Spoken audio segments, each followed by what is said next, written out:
पूरी दुनिया में अचानक से वायरस फैल चुका है। लोग उसके चपेट में आ चुके हैं, अजीब तरह की हरकतें करने लगे, मानो कि उनका खुद पर से कंट्रोल ही खो गया हो। होने के बाद बचने के चांसेस बिल्कुल नामुमकिन है। दोस्तों, मिलिट्री तो ज़ॉम्बीज़ को खत्म करने के काम पे लगी हुई है, लेकिन जिस्मों को खत्म किया जाएगा। जैसे एक मरता, दूसरा बंदा ज़ॉम्बी बनकर खड़ा हो जाता। वह तो अगले सीन में हम एक परिवार को देखते हैं जिसमें माँ और 2 बच्चे शामिल है। वो सभी अपना सामान पैक कर रहे हैं ताकि इस शहर से दूर जा पाए, इस उम्मीद में कि शायद वहाँ पर वायरस ना हो। बच्चे अपने पिता से वीडियो कॉल पे बात करते हैं क्योंकि उनके पिता एक पायलट है। तभी उन्हें ऐसा महसूस होता है कि घर में कोई घुस आया। ये देखकर बच्चों की माँ तुरंत बच्चों को लेकर अपनी कार की ओर भाग जाती है, क्योंकि सच में एक ज़ॉम्बी घर में आ गया था। पर अफसोस, माँ गाड़ी में सवार हो पाती उससे पहले ही वो ज़ॉम्बी उसे मार देता। साथ ही उन बच्चों में से एक बच्चे को भी उसने अपना शिकार बना लिया।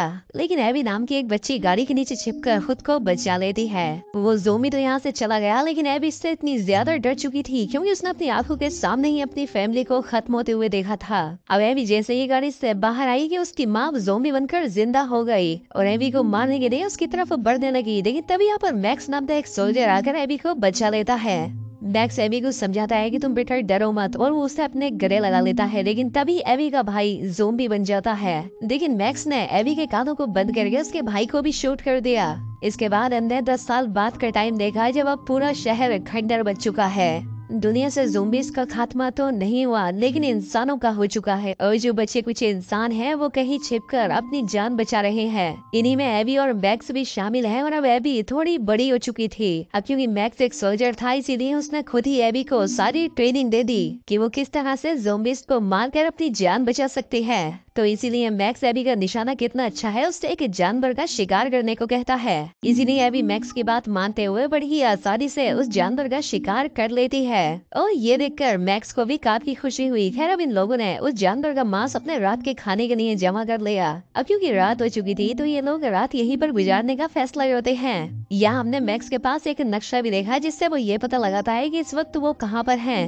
वो कहता है कि शायद अगर हम कोई नदी का रास्ता पकड़ने तो इंसानों की बस्ती तक जा सकते हैं, क्योंकि 10 साल बीत चुके हैं और मैक्स ने एबी के अलावा किसी तीसरे इंसान को देखा ही नहीं। अब रात में सोने से पहले मैक्स तारों की मदद से एक जाल बना लेता है, क्योंकि अगर रात में ज़ॉम्बी उस तार को पार करेंगे तो उसे पता लग जाए। और ये चीज उसके काम भी आती है, क्योंकि जैसे ही वो सोता है रात में मैक्स को उस जाल की आवाज आ जाती है। इसीलिए वो चुपचाप जैसे ही चेक करने आया, एक ज़ॉम्बी ने उस पर अटैक कर दिया। लेकिन मैक्स काफी शातिर था, इसीलिए वो उसे वहीं पर शूट करके खत्म कर देता है। अब इसीलिए मैक्स ने एबी से कहा कि यहाँ पर और भी ज़ॉम्बी आएंगे, तो इसीलिए हम अब यहाँ पर नहीं रुक सकते, तो हमें यहाँ से निकलना होगा। इसीलिए ये दोनों अपने घोड़ों पर सवार होकर यहाँ से आगे बढ़ गए। अब अगले दिन आगे बढ़ते हुए मैक्स को सामने से एक गाड़ी आती हुई दिखाई दी, जिसमें कि कुछ लोग होते हैं। मैक्स इंसानों को देखकर काफी हैरान हो गया। एबी अपनी स्नाइपर तान कर खड़ी हो गई कि कहीं वो लोग इन पर अटैक न कर दें। लेकिन तभी उन गाड़ी वालों के पास एक ज़ॉम्बी आ गया। मैक्स के मना करने पर भी एबी ने उस ज़ॉम्बी को शूट करने की कोशिश कर दी, लेकिन निशाना चूकने की वजह से वो खुद ही उस ज़ॉम्बी की बजाय उस इंसान को जाकर लग गई। लेकिन तभी वहाँ कई सारी गाड़ियाँ आना शुरू हो जाती है। कई लोगों ने एबी और मैक्स को घेर लिया होता है। वो लोग उसे कहते हैं कि आखिर तुमने हमारे साथी को मारा क्यों? ये करके तुमने अच्छा नहीं किया, अब तुम भी मरोगे। लेकिन तभी एक गाड़ी के अंदर से एक मेगन नाम की महिला बाहर निकल कर आती है और मैक्स से कहती है, देखो हम बुरे लोग नहीं है, तुम्हें नुकसान नहीं पहुंचाना चाहते, इसलिए शांत हो जाओ। तो अभी वहाँ पर हजारों की तादाद में ज़ॉम्बी आ जाते हैं, क्योंकि एक ज़ॉम्बी की मरने की खबर दूसरे को लगी, तो अब पूरी फौज लेकर ही ज़ॉम्बी यहाँ पर आ चुके हैं। ये देखकर तो मैक्स और वो सारे लोग मिलकर ज़ॉम्बीज़ पे हमला शुरू कर देते हैं। लेकिन वो तो कम होने का नाम ही नहीं लेते। इंसानों और ज़ॉम्बीज़ के बीच में हमको यहाँ पर एक जबरदस्त लड़ाई देखने को मिल जाती है। लेकिन इस लड़ाई में मैक्स, एबी, मेगन और उसका पति जेम्स तो गाड़ी में सवार होकर भागने में कामयाब हो जाते हैं, पर बाकी के जितने भी लोग आए थे वो सब के सब मारे जाते हैं। अब रास्ते में मैक्स मेगन से सवाल करता है कि आखिर तुम लोग हो कौन और यहाँ पर क्या कर रहे थे? मेगन बताती, हमने रेडियो पर सुना था कि यहाँ से करीब 1 हफ्ते की दूरी पर एक कॉलोनी है, वहाँ पर इंसान रहते हैं, हर चीज की फैसिलिटी है वहाँ पर। मेरा बेबी किसी भी समय दुनिया में आने वाला है, इसलिए मुझे खुद नहीं जाना है, ताकि वहाँ पर अपने बच्चे के साथ रह पाऊँ, उसको एक अच्छी जिंदगी दे पाऊँ, जिससे वो बाकी इंसानों के साथ रह पाएगा। लेकिन अब हमारे साथ जितने भी लोग निकले थे वो सब तो मारे जा चुके हैं। ये सुनकर मैक्स कहता है कि कोई कॉलोनी वगैरह नहीं है, मैं 10 साल से यहाँ रह रहा हूँ, मैंने किसी भी इंसान को आसपास नहीं देखा। तभी उनकी गाड़ी खराब हो जाती है, इसलिए सभी अब पैदल ही आगे बढ़ना शुरू कर देते हैं। थोड़ी दूर आने के बाद उन्हें एक सोसाइटी दिखाई देती है। कई सारी ऊंची ऊंची बिल्डिंग होती है वहाँ पर, लेकिन सब वीरान, सब कुछ खत्म हो चुका था। एक इंसान भी वहाँ पर जीवित नहीं होता, इसलिए मैक्स और बाकी उन्हीं बिल्डिंग में रात गुजारने का तय करते हैं। अब रात को मैक्स मेगन और जेम्स को बताता है, हम नदी के किनारे से होकर ही आगे बढ़ेंगे, उम्मीद है वहाँ पर इंसानों की बस्ती मौजूद हो। लेकिन मेगन का कहना होता है कि तुम्हें भी हमारे साथ चलना चाहिए, मुझे पता है उस शहर में एक कॉलोनी मौजूद है, तुम भी वहाँ पर सुरक्षित रह सकते हो। पर मैक्स गुस्से में ये कहते हुए चला जाता है कि बेवकूफ मत बनाओ, तुम्हें कॉलोनी जाना है तो अकेले चले जाओ, मुझे नहीं जाना तुम लोगों के साथ। एबी फिर मैक्स को समझाती भी है कि हमें कॉलोनी जाना चाहिए, क्या पता ये लोग सही कह रहे हो। लेकिन मैक्स तो उस पर भी चिंता लग जाता है कि तुम्हारे गोले चलाने की वजह से ही हम इन दोनों के बीच फंसे हैं। अब इनके साथ जाएंगे तो मरना तय है। लेकिन तब भी वो एबी की खुशी के लिए, सिर्फ उसकी खुशी के लिए ही कॉलोनी जाने पर हमें भर देता है, क्योंकि इतने समय से साथ रहते रहते वो एबी को अपनी बेटी की तरह मान रहा था। हैंक अब अगली सुबह जैसे सभी कॉलोनी के लिए निकलने वाले होते हैं, क्योंकि जितने भी ज़ॉम्बीज़ हैं वो सब बहुत ही ज्यादा शातिर है, मानो कि उनको समझ हो कि किसे मारना है और कैसे उस इंसान तक पहुंचना है। बहुत तेज ज़ॉम्बी है ये।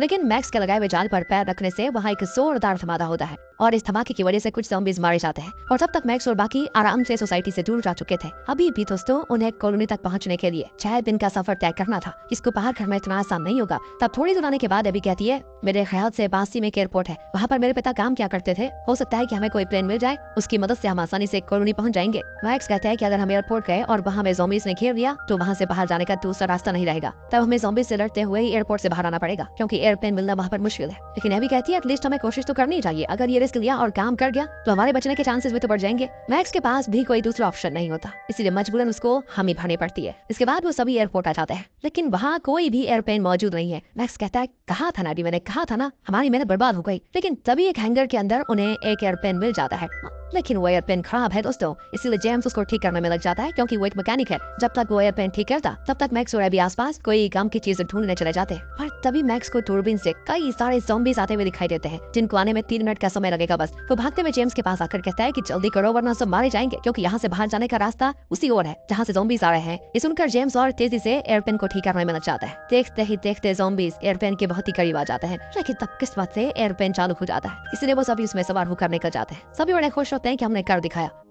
अब वे आखिरकार एयरबॉर्न हो चुके थे और अपनी मंजिल की ओर बढ़ रहे थे, लेकिन तभी इंजन से काला धुआं निकलने लगा है और कुछ सेकंड के भीतर ही प्लेन नीचे गिरने लगा है।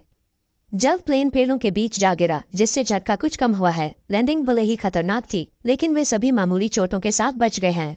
अब उनकी मंजिल सिर्फ 2 दिन की दूरी पर थी, लेकिन उनके पास गोला बारूद की भारी कमी थी। तब कैसिस ने सुझाव दिया कि उन्हें रात को आराम करना चाहिए और सुबह सफर जारी रखना चाहिए। रात में डेविड चुपके से अपने हाथ में एक गन लेकर बाहर निकला है। उसने अपने माथे पर गन रखी, लेकिन ट्रिगर दबाने से हिचकिचा रहा है। असल में पहले हुए एक हादसे के दौरान डेविड को एक ज़ॉम्बी ने काट लिया था। उसका जख्म उसकी टांग पर था, लेकिन अब ये सिर्फ वक्त की बात थी कि वह कब ज़ॉम्बी बनने वाला है। अगली सुबह ग्रुप ने सफर फिर से शुरू किया है, पर डेविड ने अपने सनग्लासेस पहन लिए ताकि उसकी आंखों में हो रहे बदलाव को कोई न देख सके।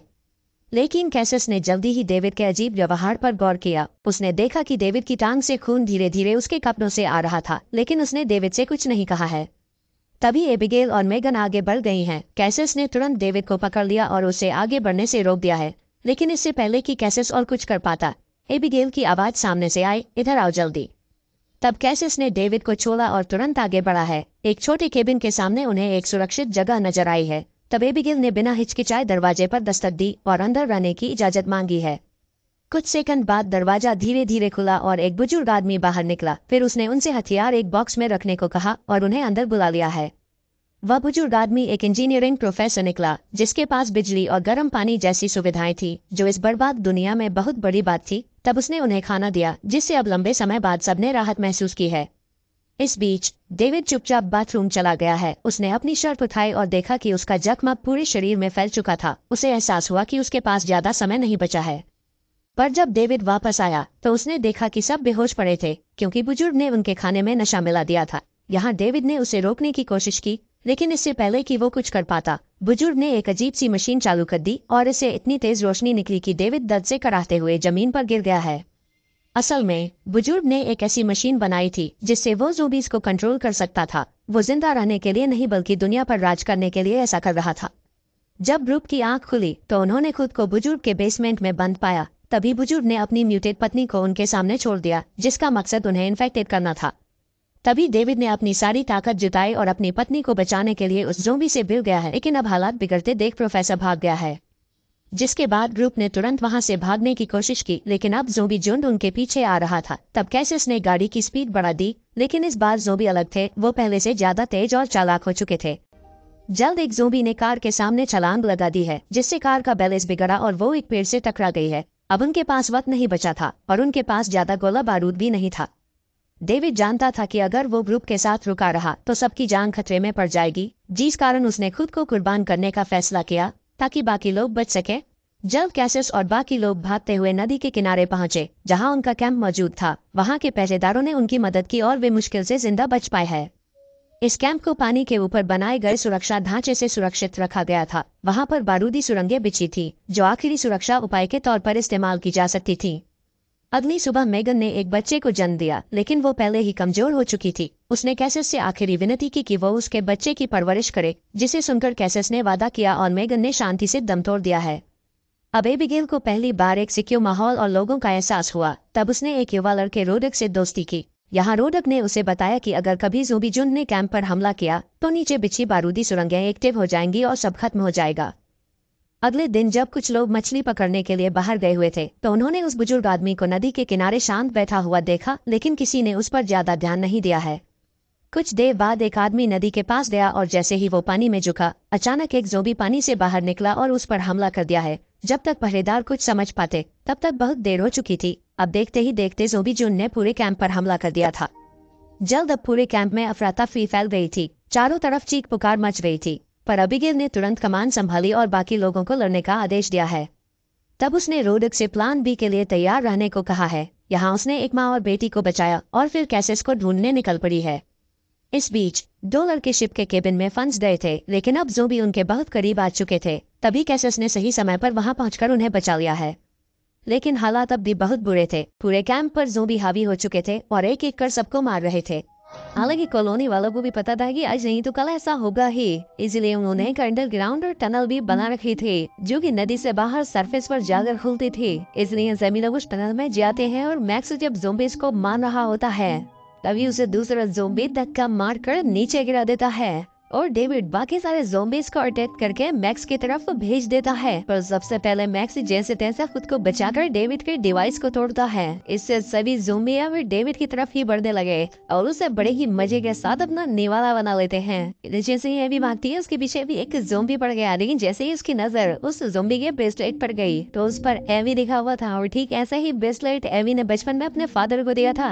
ये देख कर एवी को बुरा भी लगा, लेकिन अब तो उसका अब्बा एक ज़ोंबी है। उसे नहीं पता कि सामने कौन है। अब जैसे ही वो मैक्स पर हमला करके उसे काटने वाला होता है तब ना चाहते हुए भी एवी ने अपने फादर वाले ज़ोंबी को शूट कर दिया। इसके बाद सभी लोग कॉलोनी से बाहर आ जाते हैं और कॉलोनी को बॉम्ब से उड़ा दिया गया। कॉलोनी को उड़ने के साथ ही अब सभी लोग अपनी हिम्मत हार चुके थे कि अब उनका कुछ नहीं हो सकता, लेकिन मैक्स उन्हें यकीन दिलाता है कि विश्वास रखो, सब ठीक हो जाएगा। हम नदी के किनारे से आगे बढ़ेंगे, उम्मीद है वहाँ कोई और बस्ती मिल जाएगी। ये बात सुनकर सभी लोग खुश हो जाते हैं क्योंकि अब इस अंधेरी दुनिया में मैक्स उनके लिए एक नई रोशनी बनकर आया था।